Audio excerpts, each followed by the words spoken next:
right, so this week we are going to be practicing prefixes. And what is a prefix? And so I want you to take a minute and I want you to look over the screen. You may just pause it for a second and come right back. And I want you to look at these different prefixes and I want you to see what words do you know, and can you use any of them in a sentence. So take a minute to pause this and just kind of look over this chart for a second. Okay, so I hope that you noticed while you were doing this, like I said, that all of these words have prefixes. And prefixes are something that we add to the beginning of a root word or a base word to change the meaning of it. So, for example,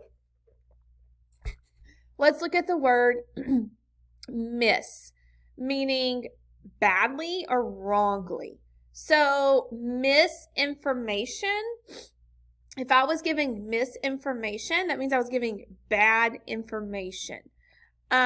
Misbehave, that means I behaved badly or wrongly.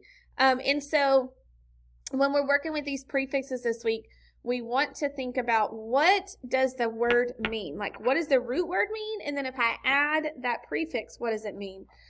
This is a list of prefixes that you will probably see in the 4th grade.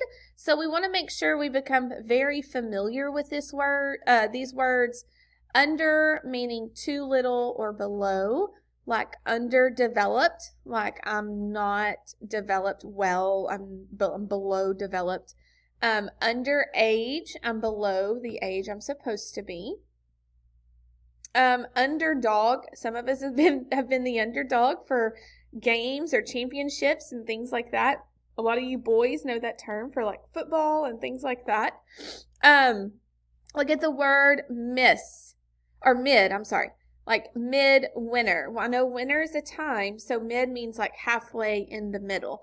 So we're just going to use these words today. I just want you to go through and see if there's any new words you can come up with any of these prefixes. And then I want you to, out loud, I just want you to use 5 of these words in a sentence. So whether you say it to a parent, to your dog, to your friend, to your baby brother, whoever, but just take 5 of these words. And in class, we're doing a little activity also. But for you at home, I just want you to use those words in a sentence and practice doing that.